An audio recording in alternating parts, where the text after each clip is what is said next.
പൃഥ്വിരാജ് വൈശാഖ് ജിനു ഇബ്രാഹിം കൂട്ടുകെട്ടിലൊരുങ്ങുന്ന ഖലഫയിൽ മാമ്പറയ്ക്കൽ അഹമ്മദ് അലി എന്ന കഥാപാത്രമായി മോഹൻലാൽ എത്തുന്നു. അതിഥി വേഷത്തിലാണ് മോഹൻലാൽ ചിത്രത്തിലെത്തുന്നത്. പൃഥ്വിരാജ് സുകുമാരനെ നായകനാക്കി വൈശാഖ് സംവിധാനം ചെയ്യുന്ന ഖലീഫയിൽ അതിഥി വേഷത്തിൽ മോഹൻലാൽ എത്തുന്നു. മാമ്പറയ്ക്കൽ അഹമ്മദ് അലി എന്ന കഥാപാത്രമായാണ് മോഹൻലാൽ എത്തുന്നത്.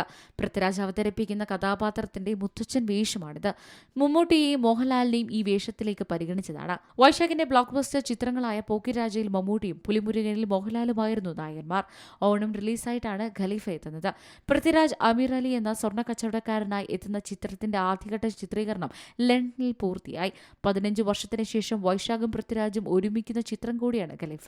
മോൺസ്റ്ററിന് ശേഷം മോഹൻലാൽ വീണ്ടും വൈശാഖ് സിനിമയുടെ ഭാഗമാകുന്നു എന്ന പ്രത്യേകതയും ഇതിനുണ്ട്. ജിനു ഇബ്രാഹിം രചന നിർവഹിക്കുന്ന ചിത്രത്തിൽ ഇന്നൊവേഷൻ ബാനറിൽ ജിനു ഇബ്രാഹിം സൂരജ് കുമാറും ചേർന്നാണ് ചിത്രം നിർമ്മിക്കുന്നത്. ഛായാഗ്രഹണം ജോമൻ ടി ജോൺ, സംഗീതം Jakes Bejoy, editor Chaman Chacko. Yannick Ben ആണ് action choreographer. Entertainment desk Zee Malayalam news. ഏറ്റവും പുതിയ വാർത്തകളും വിശേഷങ്ങളും വിരൽ തുമ്പിലറിയാൻ സി മലയാളം ന്യൂസ് എല്ലാ ഡിജിറ്റൽ പ്ലാറ്റ്ഫോമുകളിലും ലഭ്യം.